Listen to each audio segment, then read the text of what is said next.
Okay, so this is what the film looks like right off of the scan. I'm gonna go through a couple different ways to do this, and I'm gonna go through how you can tackle tungsten film shot in the daylight. First, a simple color space transform from Cineon to Rec 709. This is 500T, and before this, I'm going to just select white here. If you didn't have a white background, you could go into the vector scope, kind of center up the offset, and we're done. With a CST and a color balance, we are looking really good with really not that much work, which is why I like shooting on film. If I wanted to bring up the exposure here, multiple different ways to do that. Sometimes I just do it in the primaries. Another way I could do it is in the curves, which is similar to the primaries, and in the offset. And then let's say we want it to be very bright. I could bring it up here, bring down the lift. So we have something more contrasty and brighter. The other thing that we can do is the film print emulation that's built into Resolve, the Kodak 2383 D60, and same thing as before. Real quick, I'll just white balance and maybe bring up our gamma a little bit. This is what we just did with the LUT built into Resolve, and this is a CST and some curves. Another thing that's kind of fun, which I always post in the Discord channel that you should join when anybody ever is talking about color grading, we can white balance and then add contrast. And with a click of a button, we have an image that looks very nice. So let's check another clip.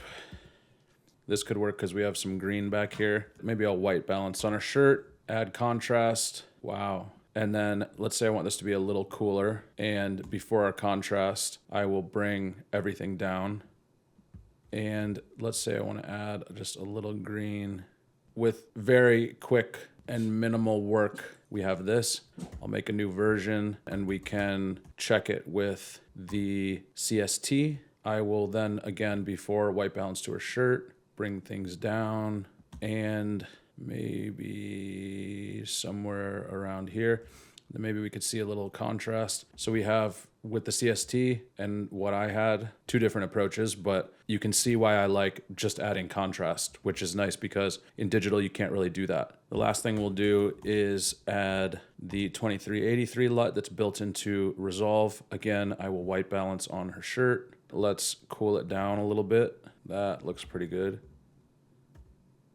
Okay, we'll do another one here. Let's just try some curves. So bring the highlights up and I'll eyeball the shadows, and maybe the highlights are a little too high. And because not all footage has a white wall behind, I will go to the vector scope and try to just get this a little more towards the middle. I will pull this off so I can't see the image, and I know I can see the image right here, but I will turn this off and pull this a little more towards the middle and see what that looks like.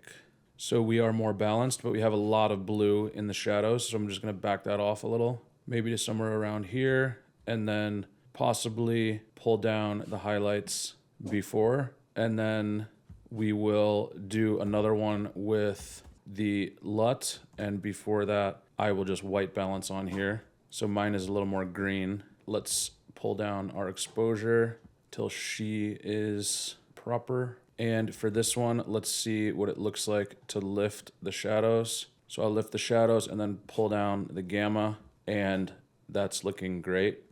Let's just switch this with the CST.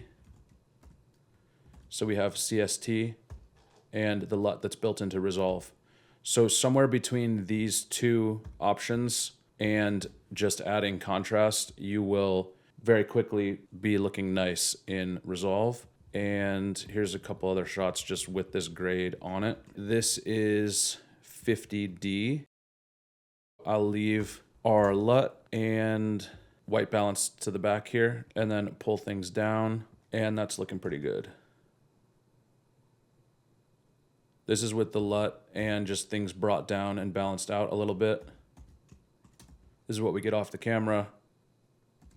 This is with the LUT, and then this is brought down and balanced with just the offset. Bring down the offset and balance it out. So I could show you that.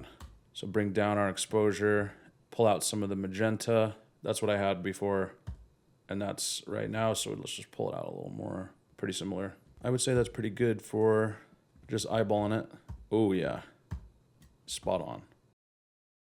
Ektachrome is a whole nother ball game. Let's just balance this out. And I'm looking at the shadows. In our curves, I'll bring the shadows down and we can leave our highlights there. And we can see Ektachrome straight off the scan and with a very quick correction. So the same kind of thing goes true for Ektachrome and the shots that we were looking at before. This is also Ektachrome. This is the LUT. The LUT is not quite right for Ektachrome, but a quick balance. I'll be lazy and put it here, and then some curves. Very quick. So here's a shot more with skin tone. So let's check our vector scope. Let's turn a skin tone indicator on here and just go in our offset and move things a little more towards center. And then after that, we'll work in the wheels. I'll just bring everything down. It's kind of hard for me to see this right now because it's getting darker out there and I have a light right here, even though I told myself I wouldn't light my YouTube videos, but for this one I decided to. Anyways, we'll lift our shadows just so that we can see what's going on there. There's a lot of red in the shadows, so let's pull some red out of the shadows and then balance the highlights out a little more. And then pull some green out and let's lower the gamma a little bit. So we have this off of the camera and this, and then maybe after that, I will white balance here, which didn't change much. And we have 3 nodes, basically 2 nodes here, probably could be done in 1. And we have crazy Ektachrome looking acceptable. And we can see how that grade works here. Looking nice. And then we can look at some 200T. If you've been on this channel before, you've seen this footage. This was 200T shot in the daylight. So the second we put a color space transform or the LUT on here, it's very blue. Shooting 200T in the daylight is pretty common, or shooting any tungsten in the daylight is pretty common. It's helpful when you're moving indoors and outdoors and you don't want to change stocks, or for budgetary reasons, you want to get the most out of your film and not have any short ends. So you shoot everything on tungsten because you need 500T in your low light interiors, and you find yourself in a bright daylight situation here.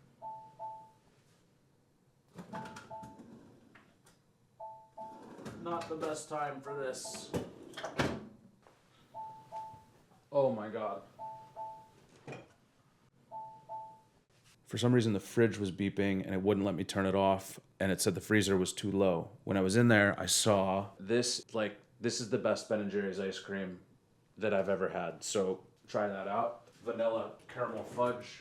When I got that ice cream, there were 2 sets of freezers. There was like a Ben & Jerry freezer, and then there was a regular freezer with all the other ice creams. When I was going to one of the other ice creams, I noticed they were all soft and not cold. Something was wrong with the fridge. So I went to the Ben & Jerry's to check that one because it's a separate fridge, and that I just randomly grabbed that ice cream, and it is #1 Ben & Jerry's ice cream.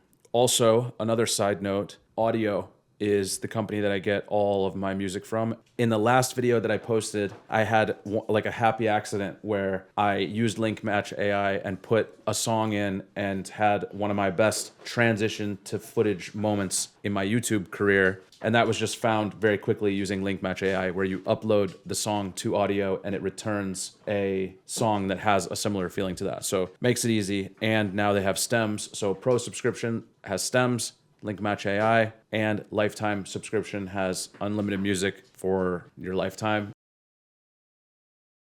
This is very easy to correct as well. I just have the built-in LUT in Resolve, and I'll put a node before it and look at our vector scope, and in the offset, I'm not looking at the screen. I'm just gonna move this to be a little more in the middle. I'll just put it exactly in the middle, even though I think that will be wrong, and it doesn't look that bad. Maybe it's a little too magenta, so I'll just pull that out a little. And we have 500T. This was only lit with daylight coming through the window, and we have a very quick offset to get it back to normal.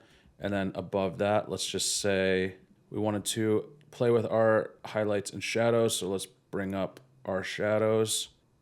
We can bring up our shadows quite a bit and have it look nice, and then I'll pull down our highlights, a little less contrast here, and then maybe we have a little red in the highlights, in the shadows. So in our shadows, I'll just balance that out a little.